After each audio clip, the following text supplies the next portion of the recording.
Hello and welcome into the Knicks-Verse live post-game show, super late edition. Here we are, Friday night, Saturday morning in the East Coast. The Knicks are on the West Coast. The Knicks were in San Francisco. They went up to play the champs, the NBA champs, who are struggling at the time right now, 6-9. Though now they are 7-9 because they beat the Knicks. That's right. Let's get to it. All right, well, here it is. Final score was 111-101. It did feel like the game was much more of a blowout than the actual score indicates, especially because it started out really bad. Knicks got blown out in that first quarter. In fact, also, for one thing, if this is your first time here or you have been here before but haven't subscribed yet, please do so. And turn on the notification bell so that way you're alerted when I drop a new video or I go live. And definitely hit that thumbs up button for me. Very much appreciate that. Along with your comments. Love the comments. All right, well, let's get to this part here I want to show. So you can see we were down by 16 in that first quarter. Couldn't even break the 20 mark in that first quarter. The Knicks just looked flat. They looked disjointed. They look like the whole team had gotten that RJ flu. That's what they looked like. We were able to shake it off. And look at that second quarter, 31 points. Came out in the third quarter, once again, a little flat. Ended up dropping up by 2. And then the Golden State Warriors built up a little lead again. They got it up to about 17, 18 at one point. Knicks did cut it down with about 5 minutes left, 5 and change left in the fourth quarter. They cut it to 8 points. And then it all kind of, went awry at that point. I believe Steph came down, hit a big 2, and then it was followed up by a three-pointer from Klay Thompson, who had a nice breakout game for himself. But you can see right here. Knicks ended up tied points in the paint with the Warriors. We got beat on the fast break points. The biggest lead the Warriors had was 22 points. What's the one thing I wanted to show you guys? The turnovers were pretty much even by the end of it, though they were committing a lot of turnovers in that first half. Shout out to the chat. Thank you guys for joining us. What's up, Cap? Giggles? South Bronx, New York. Good to see you, man. We didn't even sweat this game. Yeah. Randall chucks too many threes early in the game. He did chuck a lot of threes early in the game. Nobody was hitting threes. The Knicks were 0 for 10 in that first quarter. 0 for 10. They were able to recover in that second quarter. I believe they hit 6 of 8 in that second quarter. But then the rest of it was just an eyesore, pretty much. Let's go back to this part here. Okay, here's the thing that's very distressing. I didn't even notice it. Foxy had to text me and tell me this, that Cam left the game. I didn't even notice. I thought he just kind of went out. So I see Popper tweeted this out. Knicks announced that Reddish has a sore right groin and will not return. So he didn't return. And then he tweeted this part here that followed it up with the play where Reddish appeared to come up hobbling was with 8:50 left in the third quarter, and he remained in until 2:07 left in the quarter. So he played almost another 7 minutes. Yeah, that's a lot of time to leave somebody out there with a sore groin. I hope he didn't aggravate it further. That's the big issue with Cam. He's starting to show us something like a really nice game offensive package, and defensively he's become a lockdown defender. He was struggling today, trying to get around screens. The Warriors are incredibly difficult to guard. I mean, that's obvious. They won it all last year. They've won 4 chips before, so they know how to play this game. They know how to play the off-ball movement game. They know how to move the ball. They know how to set good solid screens, and they're hard to fight over. I didn't see the play, so maybe I'm going to have to look it up later. Maybe that's when he, aggravated it. So now he's gone, and that's the issue with him. Every year he's hurt. At some point he gets hurt and he misses a big stretch of games, and then things change, and who knows if he can ever. I mean, it's just don't want to overthink it right now. Let's hope he's available. Let's hope he's available for Phoenix. Let's hope this is just a slight little tweak. He's just like, and then that's it. You know, gets a little treatment on it. Though he's got to fly to Phoenix, so that kind of it's tough when you fly with especially one of those injuries. But with today's medicine, today's gadgetry, hopefully they'll be able to get that thing loose and he doesn't miss any time. I don't want to see Cam miss time right now. He's on a roll. He's rolling, and we need him to keep that way. We definitely missed him. If we definitely missed him in that fourth quarter when they were making the run, we could have used his length, his defense, his ability to knock down a big three, which he's been doing consistently. So hope that this is just a minor thing. I'll follow up some more information on that. I haven't watched any of the post games or anything, so I don't know what's happening there. So here, look at the stat lines here. Julius, you can look at it here. It looks nice. 3 of 7 from the three-point line, 20 points, 7 of 15 overall, 7 rebounds, 2 assists in 30 minutes. Cam, 11 points in 25 minutes. Only hit 1 of 4 from the three-point line. But let's see, the one stat that really jumps out at you. Well, there's 2. Definitely was probably Jalen Brunson's worst game in a New York Knicks uniform. He struggled tremendously. He looked lost out there defensively, and his shot just wasn't there. He was just sometimes just throwing it up. He kind of reminded me of RJ when he just throws the ball up there. And but when Jalen does it, the expectation that it's going to go in is incredibly high. It wasn't tonight. So he was 2 of 13 overall, 1 of 5 from the three-point line. Did finish with 13 points, 5 rebounds, and 4 assists. But, I mean, he hits half his shots. This is a very different game. And possibly, but, the Warriors maybe don't let their starters sit out as long as they did in that fourth quarter. So you never know. But still, I think this game could have been a lot more competitive if we had the same Jalen Brunson that we had been seeing throughout this season. RJ woke up a little bit, but still finished, shot less than 33%, 6 of 19, 1 of 6 from the three-point line. Finished with 18 points, 4 rebounds, and 5 assists, though, which is nice. That's really nice that he got the 5 assists. But, man, don't take the shot if you're not going to make it. I mean, I know it sounds simple, but you kind of get a feel if you're going to force a shot or not. He was forcing shots left and right unnecessarily. So it's starting to annoy me, even if he is sick. He plays 40 minutes.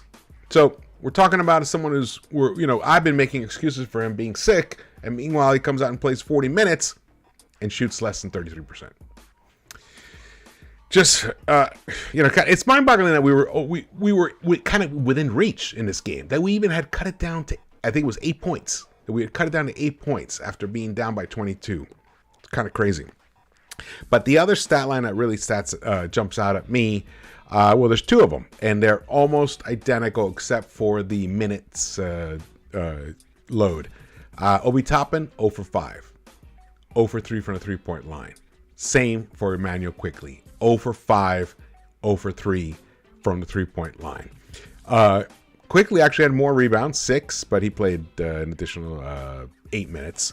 Obi made so many mistakes. It's like, I kind of, to be honest with you, I mean, not to make excuses for him, but it did seem like he seemed lethargic. He couldn't hold on to the ball. He was making silly passes, making silly fouls. I think maybe, that RJ flu. The RJ West Coast trip flu is going. Maybe it's starting to go around, and Obi's feeling it. But it's not like the kind of flu that takes you out of a game. It's just kind of puts you under the weather, which is annoying. If you can't play, if you're sick, don't play. But in this case, it's kind of hard to know until you're actually out there, unless it's hit you hard. Quickly, same thing. Look at that shooting. I mean, it's atrocious. The Knicks shot 26.5% from the three-point line, 34.5% overall. But there was a silver lining, and the reason why the Knicks were able to stay in this game, and it was the free throw shooting. I believe the Knicks they connected on 30. Where is it here? Yes. The Knicks shot hit 32 out of 34 free throws for 94.1%.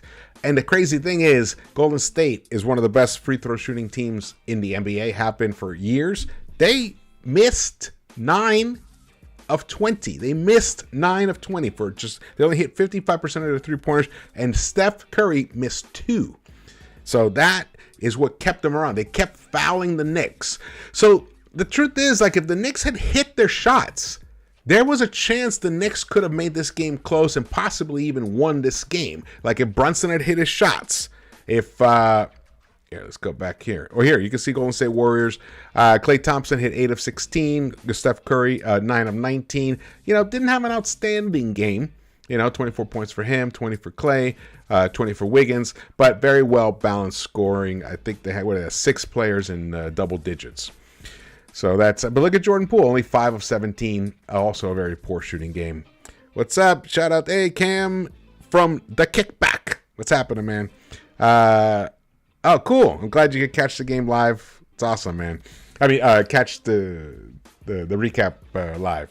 I'm glad. You know, I've been doing this on the West Coast because by the time we record it and upload it, it's kind of gone out there. And it's, you know, if I'm up late doing this, you know, it's nice to have camaraderie, you know, to hear how you guys feel. So that's great. Hey, if you guys can hit that thumbs up button for me, that'd be great. Very much appreciate that. Let's see. Yes, the plus minus. You're right. Cap Randall was minus 17, most in on the team. RJ was only a minus 10. So that shows you he was contributing. Once he kind of like shook off the funk from that first quarter that everybody had. The whole team had it. He was able to start contributing at least. He made some nice he made some nice passes, I'll tell you. Like, it was a beautiful dump pass over to Sims for a nice dunk. Sims had a great game for him. He had a double-double, I think his third one of the year. You can see he's a +3. Isaiah Hartenstein struggled, finished -9, only 8 points. He did shoot 3 of 4 and hit one of his 3-pointers, but defensively, he's really struggling. He's just not, it just hasn't clicked in yet, though he did have a nice block on Jordan Poole. But we're missing Mitch. It's going to be interesting when Mitch comes back and he's healthy and effective. What's going to happen with the minutes? Like, how can you put Sims back in the bottle? You know? I mean, he's out. This genie is out, and he's wrecking it, man. He's a wrecking. Look at that, 4 of 7. He looked great, honestly. And I know he can dribble. I know he's got a little bit of a handle. He can actually go to the hole from the 3-point line. Once he starts doing that, adds that to his game, it's going to be an interesting dimension that there may be nights where he ends up getting that role off the bench as the center, as the main guy off the bench. Derrick Rose, he actually, his stat line doesn't show it, but he had a decent game. 3 of 7, 1 of 3 from the 3-point line, though. That's still, yeah, Sims was great. But look at Obi. This was Obi's worst game of the year. Only 1 point. Even though Quickly did have 6 points. I think they were all from the free throw line. He was 6 for 6 from the free throw line. The team shot lights out from the free throw line. So that was a big relief. I mean, the fact that they were 0 for 10 from the 3-point line in that first quarter and were down 16, and they were able to claw back in this game and kind of stick around and kind of make the Warriors sweat a tiny bit. Testament to them, testament to their work ethic. But it did feel like the team, this West Coast trip, that back-to-back is starting to catch up to them, which is disappointing. Obviously, very disappointing. Let's see, where do we go to next? Let's get to, I want to show you this part here. This guy Lamb, I don't know where he came from at all. Jermichael Green, he came in for 17 minutes, 5 of 8. He hurt us. He hurt us inside a lot. Who else? DiVincenzo. A lot of Villanova guys out there today. So you can see right here, the Warriors put up 50 3-point attempts and connected on 36 of them enough right there. That's the game right there. You can see when they hit twice as many 3-point shots as we did. So right there, that's 27 points. That's 27 points. We made up for that because we hit almost 3 times more free throws than they did. So we hit an additional 21 free throws. So that almost canceled that out. So you can see how the game was closer than it should have been because of the free throw shooting. But so look, if the Knicks, let's hope when we get into Phoenix and we got Cam available, that the Knicks can hold on to this free throw shooting that they've been doing here. Kind of bring back some of that defensive intensity that we saw against Denver, and maybe they can put it together for a nice win in Phoenix. You guys know, if you guys been watching some of the streams and everything, you know that's the game that I've been really wanting to get that monkey off our back. Last year we were able to go in, I think it was a trade deadline day or whatever, and we won the game in San Francisco. We kind of surprised them. We stole that game. We weren't able to do it this year, but I want us to win that game on Sunday really badly. Shout out to Coach Henry. What's up? Knicks are sick and tired from the trip. Yeah, they are. It's brutal. This is a tough trip, but still, some of the decision making out there, it was just a big head scratcher. Like RJ, like why are you running into traffic when you don't have any lift? And if you got your one guy beat and you see that the other guy's not going to get there close enough, fine. But if they're all collapsing in there, look for your guys out on the wings. Look for your guys out on the 3-point line. I mean, it's just a simple game when you do that. And he finally did do it. He did do it sometimes. Obviously, he ended up with 5 assists, but just not enough, man. RJ's really struggling. I hope it is. And let me tell you this. For a guy like him who doesn't have, outstanding athleticism to begin with, once you get one of these cold or flus, and because remember he was rolling, he was coming out of his shooting funk from the beginning of the season. About 4 games ago, the 5 games before these last 4 games when he started getting sick, the 5 games before that he was shooting 50% from the field and 42% from the 3-point line. So he was looking good, and then this cold flu thing, we don't know what it is, they haven't told us, comes, throws him off. And the thing is, when you keep going out there, when you're not feeling well and you're shooting, it kind of sometimes starts throwing off your mechanics because you don't have the lift in your legs. So then you try to compensate from it. And the smart thing is to not compensate from it. So maybe he wasn't even doing that, but it still throws off your rhythm. So, and then when you start getting your energy back, you're really not back all the way. So let's just hope tomorrow they fly to Phoenix. Maybe they'll fly to Phoenix tonight. I mean, it's early here. It's 10:30 p.m. here. So in California. So they fly to Phoenix tonight, get into their hotel rooms. They all chill. They relax. Thibs gives them the morning off, and maybe they have a shoot around tomorrow night. They have a nice dinner together and all that stuff, get the camaraderie back. And again, get a good night's sleep Saturday night, and then they come out on Sunday and beat those Phoenix Suns. I'd love to see that, who I believe lost tonight. The Phoenix Suns lost tonight, I believe. If you guys know that, just drop it in the chat. I'm going to look it up. But if you guys, I think they lost tonight.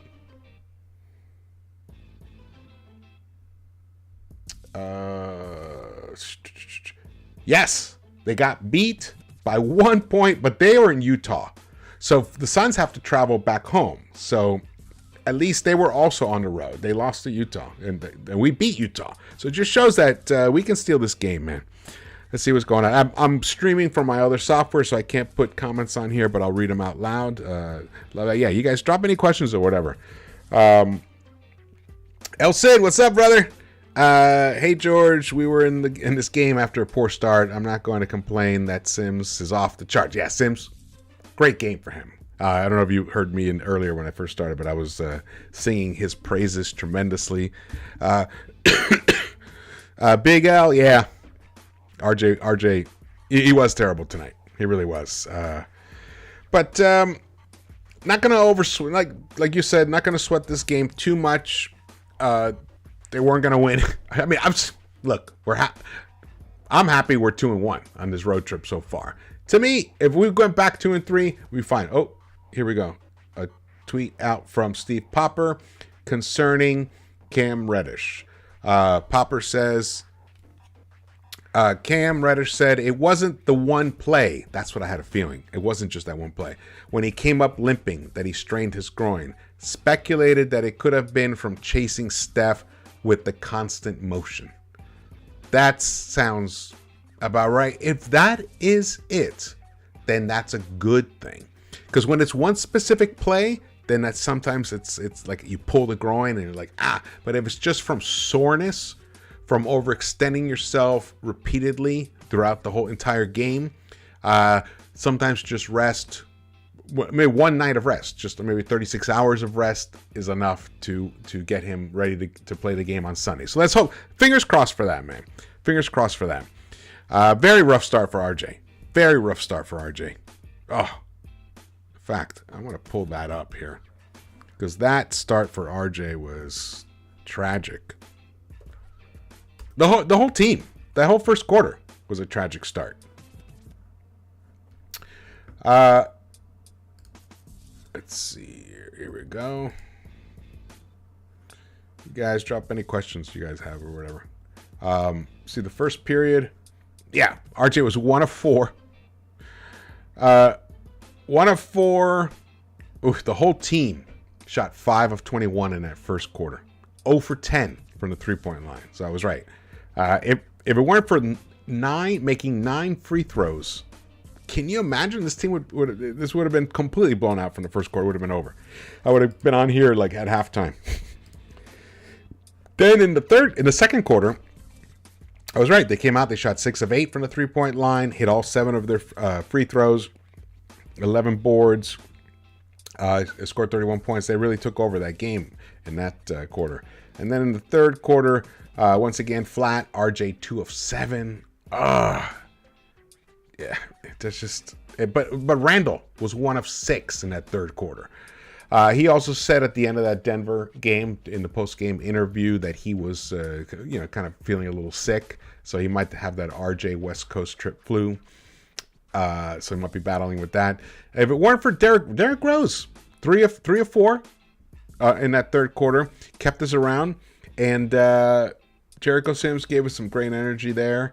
The Knicks, we were only down by 2. We only lost that quarter by 2, surprisingly, which is it's pretty much because the Warriors are struggling on defense, and we should have exploited that more. We should have gone more to the hole tonight. And I think the reason it just didn't happen is because the team on a whole were depleted from energy-wise. They seem. I think Alan Hahn tweeted out. Seems like the whole team took an Ambien before this game and came out all like sleepy and groggy in that first quarter, and just could never really recover from that. Let's see.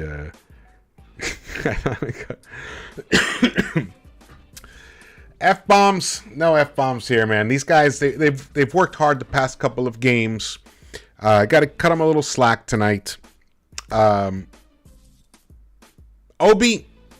was the one who really annoyed me, because this was the game where Obi could have really come in and taken over. They don't have anyone who could handle Obi, and he just kind of like rolled over for them.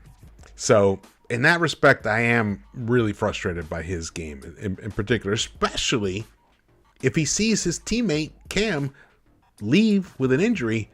I should like make you want to step up even more, to make up for him. Also, and then Grimes, do we see? So Cam leaves the game.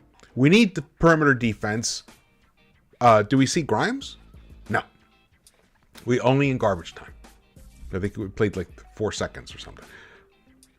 So that stuff continually confuses me. So Cam his foot is just not right. It can't just be conditioning, because that's how you get into condition.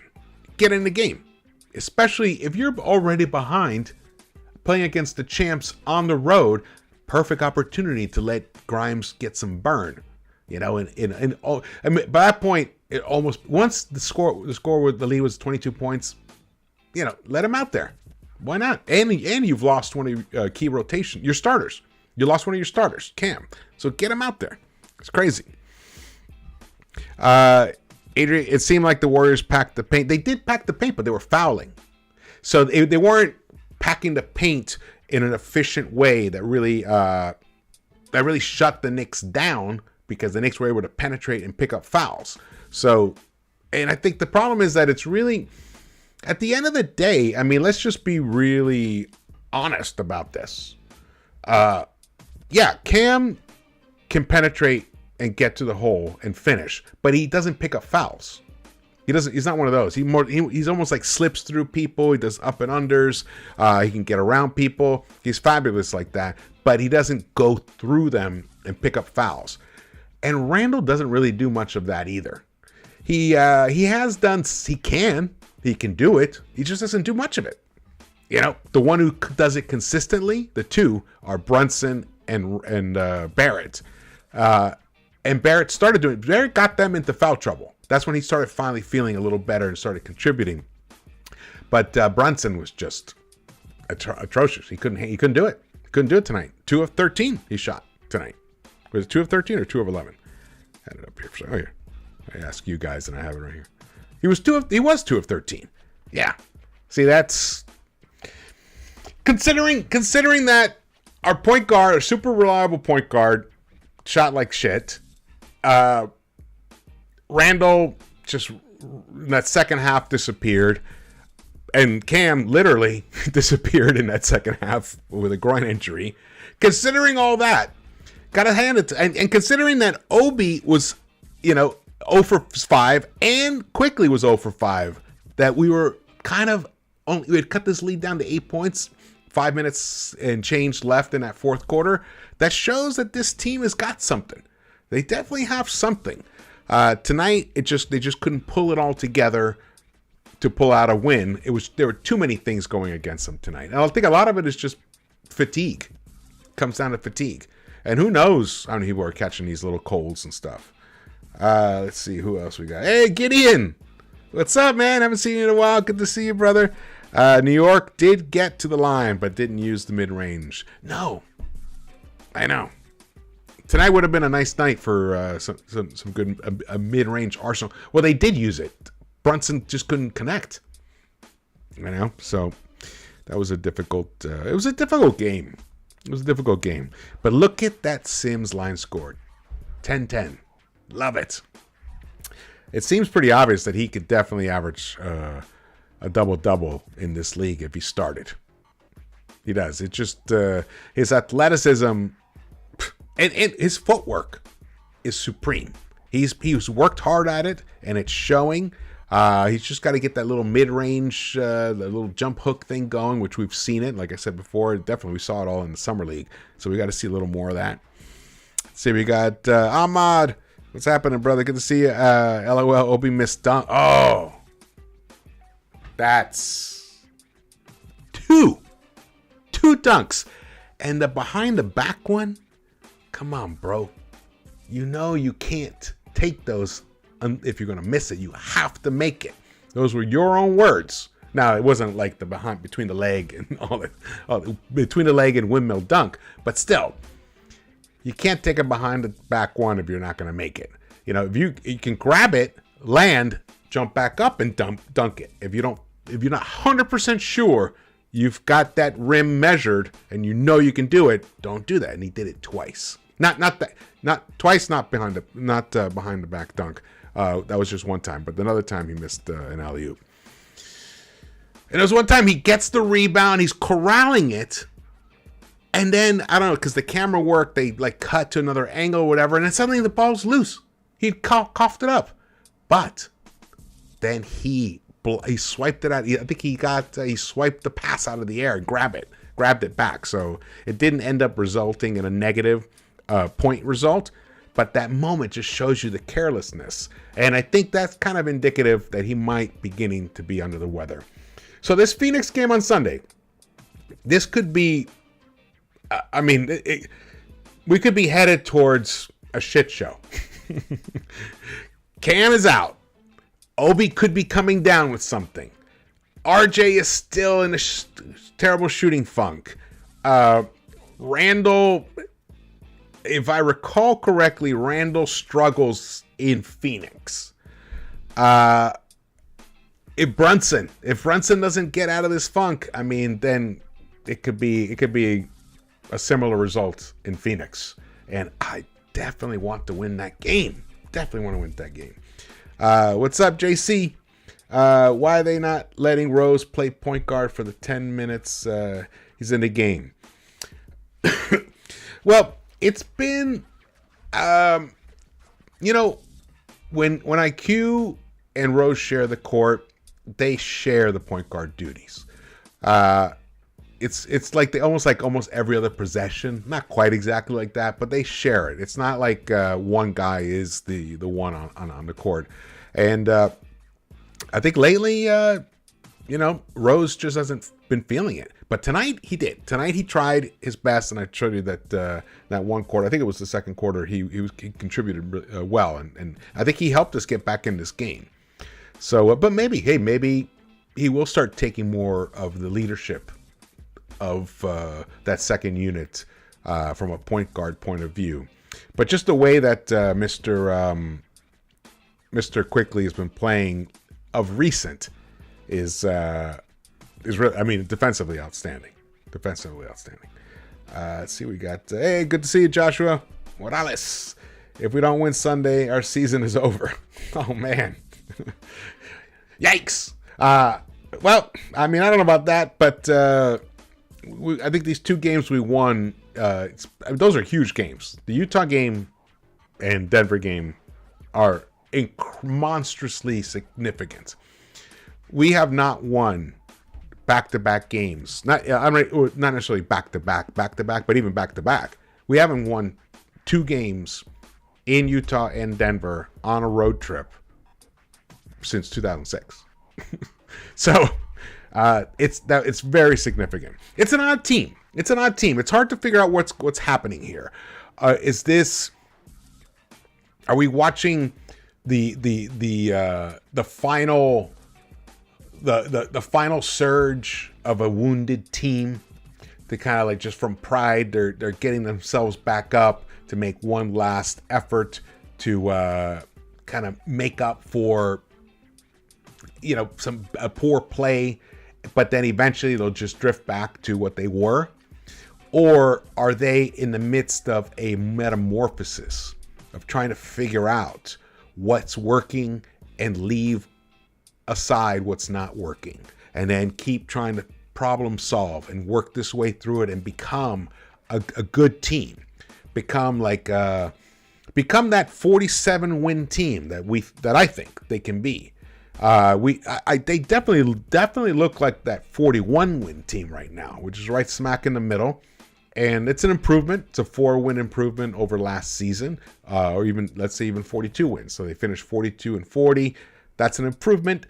And adding Brunson to this team should be enough to give you that. The thing is that the way we were losing some of those games, like against the Nets and the OKC game, and even some of those wins, like the Detroit win, that was just so discouraging. It starts making you scratch your head, but that's what was so. That's why that Utah game was so significant, and they followed that up with that Denver game. So this was always going to be a tough matchup for the Knicks, because the Warriors are struggling on the road. So they want to hold their home court advantage. They don't want to give that up, and they didn't, and they got it through, and they won it. It was mostly out of pride and execution. I mean, you saw the way they moved that ball. Have you guys watched the game? I mean, that's just gorgeous. And the way they cut, and they set those pin downs and those double screens, and it's just beautiful basketball offensively. Beautiful. Let's see what else we got here. Rodney Atkins. Atkins, good to see you, man. Got to bring more energy and confidence. Yeah. It did feel like their confidence was rattled in that first quarter, but they were able to regain it in that second quarter. So shout out to them for that. El Cid says, George, according to Bleacher Report, Knicks looking to unload IQ and Rose. What's your take on possibly? Well, you guys should definitely check out the pregame show. Keese and Foxy and I broke all of that down. We gave you our input on that. I feel the Knicks, I think the way Bleacher Report characterized it is a shameful mischaracterization. They use the word shopping, and that's not at all how Shams Charania, who actually broke the story today, but it was Ian Begley who originally broke the story last week, and he said that the Knicks had been getting calls. And remember, Ian Begley is very meticulous about this stuff. He uses his words very carefully. He picks them very carefully. It's not the Knicks shopping. They're getting calls, and it makes sense, especially when you watch that pregame show. I show all the stats and why someone like Quickly would be of interest to other teams, especially for the little bit of money that he makes. His salary compared to the how he impacts winning while he's on the court, he's a tremendous value. So there would be no doubt they'd make inquiries to find out, especially that they know that Grimes is definitely going to be a key piece of the rotation. So then it becomes, all right, you have 10 men and your coaches decided to cut it down to 9, but one of your key guys is hurt and not playing, which is Grimes. So when Grimes comes in, it goes back to 10. No, it's going to stick at 9. So that means someone has to come out of the rotation. It's most likely going to be Rose. I think Rose will be the first one traded, and then they'll see how it goes. So Rose will be traded first. They'll see how it goes. And then if the team keeps playing well and Quickly is responding, and I think today also those trade rumors and everything may have messed with Quickly's head a little bit, despite what he said to reporters in the pre-games. I would say I'd give it 40% chance IQ gets traded before the trade deadline. I give it a 40% chance he gets traded. So 60% chance he stays with the team. That's just my feeling on it. Let's see. What do we got here? Oh,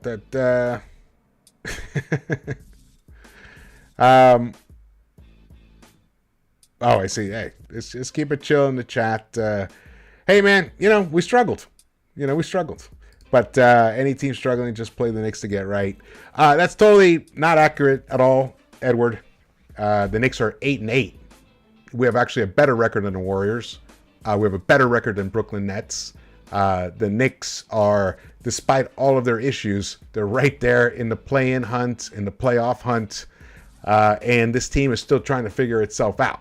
So, not a correct characterization of the situation. Let's see. I mean, look at tonight. Two of our three best players struggled tremendously. They're super dependable. Jalen Brunson. He has one of his regular games. We probably steal this win, or at least it's like it gets close at the end, and it forces Steph Curry to rise up and do some heroics. So we'll see. We'll see how it goes. El Cid, you can watch it on the replay. We're going to replay it tomorrow, the pregame, because it was an excellent pregame show. We went through everything. It was nice to have Foxy and Keese together, the three of us, to break everything down that was happening with the Knicks.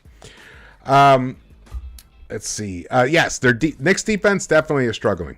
Absolutely. But, we kept the Utah Jazz, who is one of the best defenses in the game, and we topped them the other night. So I was pretty impressed by that result there. Let's see where we are, and holding Golden State to just 111 in their own home arena. It's kind of a win right there. What else? I think I've pretty much gone through everything right now. I think the rumors are going to start heating up. So get ready for that. You're going to start heating up. We're less than, I think we're like less than 4 weeks away from that December 15th deadline, which is when free agents are eligible to be traded. But you're going to start hearing rumors before that, as teams start talking to each other and stuff. And I'll be covering it. I'll dive into them if they're legitimate. I'm not going to jump on every single silly rumor, but if they're legitimate, I'm definitely going to check them out.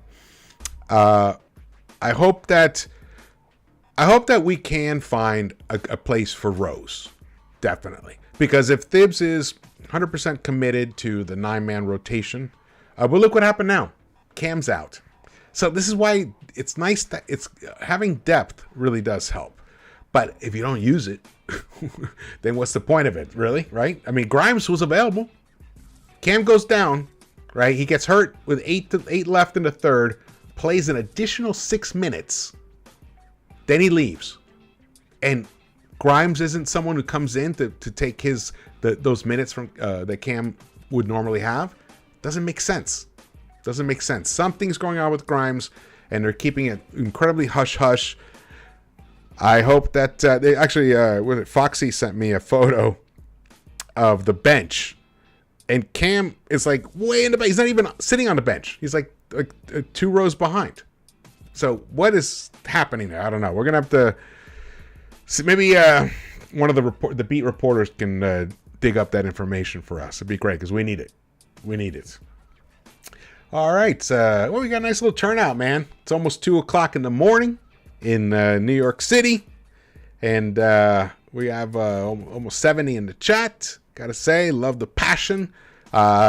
It's been a really fun start to the West Coast trip. Now we're past halfway. We're 60% of the way through it. We lost one of our guys. Hopefully it won't be for long. RJ's been struggling like terribly. So it's going to be interesting what happens in Phoenix on Sunday. But I already outlined a possibility for how they can recover from this. And again, like this was not such a terrible loss. They had one really bad quarter and then basically won the rest of the game. They won the last 3 quarters pretty much. Not technically in numbers, but in total numbers. Because we lost the first quarter by 16 and we won the last 3 quarters by 5. So hopefully, and that's, like I said, I know I'm repeating myself, that's still with Jalen Brunson struggling like he did. I thought he was going to break out of it. He never did. Never did at all. Steven Arce, he says, package Randall, IQ, and Grimes with whoever many picks it takes for a superstar. Hey, that's exactly what the Knicks want to do. So let's see how it goes. That's what they want to do. They didn't do it for Donovan, though. Hey, look, all that stuff and the Cavs, I think the Cavs and Knicks have the same. The Cavs are 1 game up now because they did win tonight, but they had lost 5 in a row. So all teams go through rough stretches, except for the teams that are just out of their minds, like that Bulls team, like that one Lakers team, and that one Warriors team where they only lose like 6 or 8 games in the whole season. Everyone else, they go through bad stretches, through rough stretches. It's just trying to limit the length of that. That's really the key. Let's see. Hey, Francis Abogado. What's up, man? What's up? Good to see you, man. Good morning. Good morning, you all. Are you guys watched the game, right? Most of you? I would imagine. At this point, I want to see what everyone's feelings here before we sign off. Do a little poll here. I want to hear your feelings on will Knicks recover and win in Phoenix? Yes or no? That's the game I really want. Really want that one. Ah, man. I want to go back to this stat here. So, See, the turnovers were even. That's how we were able to kind of stick around. We cut down. We were committing turnovers left and right in that first half. In fact, let me pull it up here. I think I have it here. In that first quarter, yeah, we had 5 turnovers in the first quarter, 4 in the second quarter. So we had 9 turnovers by the half. So then we only committed 7 the rest of the game. We were able to limit that because I was starting to worry that we were just losing the ball here. And then Obi blowing the 2 dunks, those are basically almost like turnovers. That was so frustrating that he did that. I don't know what's going. Like I said, all I can think of is he might be coming down with that flu. Throws off your balance, throws off your depth perception, depending if it's a head cold or something. So that part was really frustrating. Randall 1 for 6 in the third quarter. Cam Reddish 1 for 4 in that third quarter. Brunson 0 for 2. I mean, the team, if it weren't for Derrick Rose in that third quarter, the game would have completely gone out of hand. He was the high scorer in the third quarter. Surprisingly. Oh, man. Well, I hope that Cam is going to be okay. My thoughts are with him right now. I hope it's not a big deal. I hope it is him just chasing, like he said, chasing Steph around. Let's see here. We got what's up, brother? Adrian. Our offense sucks. Adult donkeys. Brunson Rose is our best backcourt. We haven't seen too much of. We did see a little stretch there. I was about to say we haven't seen too much of it, but we saw it a little bit today, where it was Brunson, Rose, and IQ were on the court together, and that might have been because Cam was not available. So it could have been that. But I'm surprised we haven't seen more Brunson Rose just on their own with like RJ, Cam, and or RJ, Julius, and Hartenstein or something like. Maybe we'll start seeing some of that. I think we saw a little tease of it in the preseason. I think so. Being 500 is a blessing. Being 500, and I stressed this in one of the other shows recently, it's really different to be a 500 team with, like where like 2/3 of your main rotation are all over 30. That's not exciting. You're stuck in nowheresville.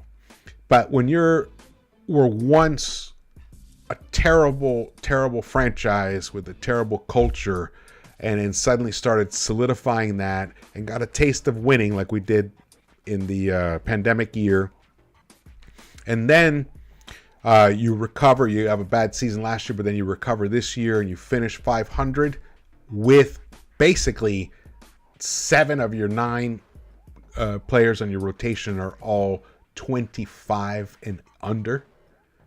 That's good. That's positive. Those guys are only going to continue getting better.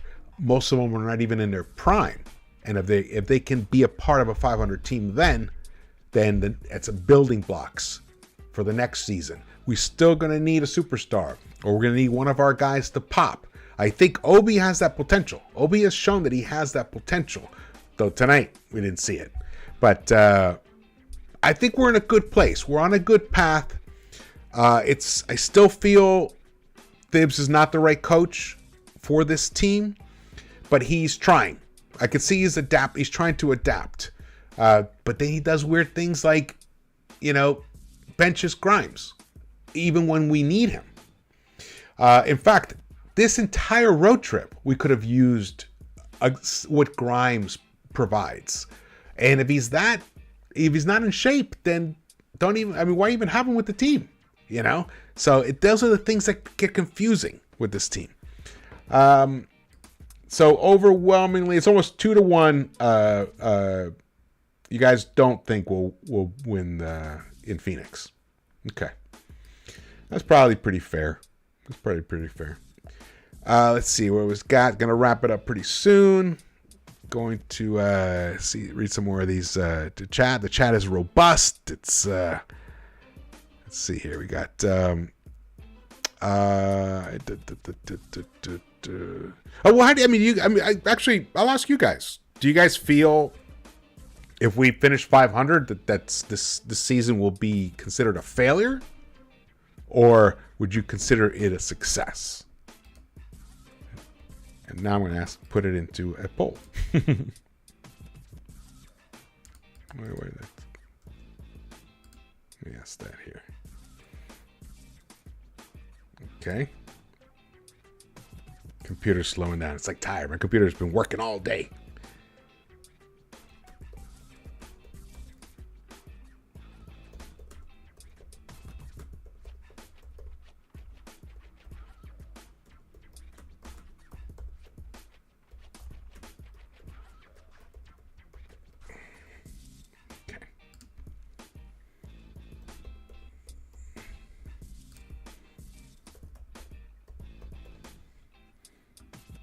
All right, there we go. I'm gonna get that poll. Gotta read the room here. Gonna get a vibe for the room. Yeah, don't panic. I mean, my feeling. I mean, you guys feel however you feel. I'm not panicking because of the way that the team responded on the first two games of this road trip, and even the way they responded in the last three quarters of this game. There's fight in this team. They're starting to like each other. They're starting to like playing with each other. Remember last season? What was the big question of the first 20, 30 games? Do these guys even like each other? Do they even like playing with each other? Do they even go out to dinner together? Remember that? It seemed like they were so disconnected. And mostly I was referring to the starting unit. But I don't get that this year. I definitely believe that Brunson has helped come in. He's come in and he's helped forge a sense of camaraderie and togetherness, and I think that's a real thing, and I think that's really, really valuable. So for that alone, he's been a really positive signing. Let's see, what do we got? Some other super chat. No super chat. This team is missing a bucket getter, Steve R says, and a number one option to lead the way. That is 100% true. 100% true. But one of the main reasons we won those last two games was because in those fourth quarters, it was Brunson who was the bucket getter. He filled that role of a number one bucket getter. The problem is that at his size, it's hard for him to do that every night. Like even tonight, dealing with Curry, Clay, and Jordan Poole, that's a lot of size for him to deal with. Even though Curry's only 6'3", Brunson's 6 feet. I mean, the truth is he's 6 feet. And Curry's got the long arms, and Curry's the way he moves his feet on defense, outstanding. If he uses his gifts that he uses on offense, he uses them on defense. So they gave him a lot of problems. And then sometimes they kind of let him get in deep, and then the taller guys came in and kind of shut off Brunson's vision. So we will see this. We will see this continually. He will struggle against larger guard lineups throughout the NBA. But those teams that he goes up against, that they don't have that, and we're coming up one in Phoenix, he can feast. So let's hope that he can do a little bit of that in Phoenix. Success, that literally means I believe the team finishes 41 and 41 or 42. I mean, when I say finish 500, it could be 42 and 40, whatever it is. Like, and he gets them in the play-in, and then the playoffs. If we can win the play-in game and get into the playoffs, I'd consider that a success. I mean, it was considered a success for the Pelicans last season, so why can't we have the same situation? They had a worse record than we did last season. Because they were in the West, they were eligible for the play-in, and they won a couple games to get into the playoffs. So if we do that, if we can do something like that, that would be considered a success. Let's see here. We got Yeah, like Deuce. Great. Dan Williams brings up Deuce in minutes. Deuce, we were talking about this in the pregame. Be nice to see Deuce out there. You know, use his tenacity, his point of attack type defense to try and disrupt Steph, to kind of force him off those spots that he likes. But again, no minutes for Deuce. And I get it, because Thibs is trying to tighten up the rotation, 9-man, and we've seen a little more cohesion, less mistakes in general than we had been seeing previously. So it has worked to some extent. All right, good. So overall, almost 3-1. We all feel that it would be a success, considered a success, if the Knicks finish 500. All right, good. It's good to do these polls to get a read of everybody. Pretty soon I'm gonna have enough data to kind of look at what maybe there's some opportunities that Thibs should be looking at in terms of alignments, lineups, style of play, type of shots they should be looking for. We're getting very close. Today was the 16th game. At around 20 games or so, you start getting enough data, by then teams will have gone on longer road trips, because you got to factor that in. They will have played better teams and worse teams than them. So all of that helps. You know, after 10 games, it's hard to tell. The Knicks had kind of an easy schedule in the very beginning, those first 4 or 5 games, and then it got crazy tough. And then we were about to go on this West Coast trip, and we were all thinking, oh my God, this team could come back 6-12.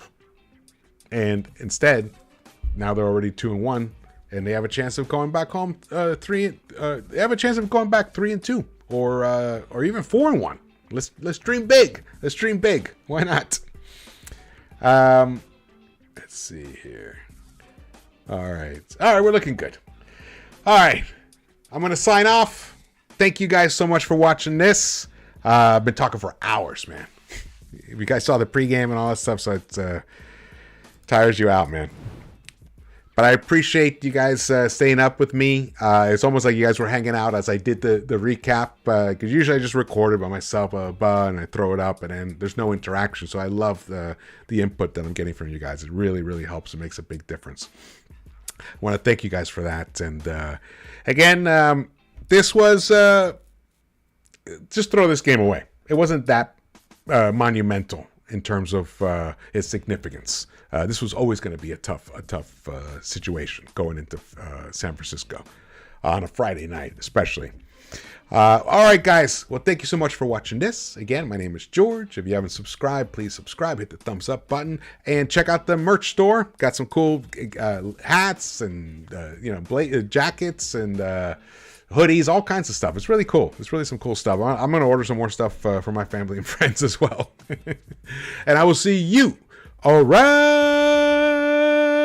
the Knicks-Verse.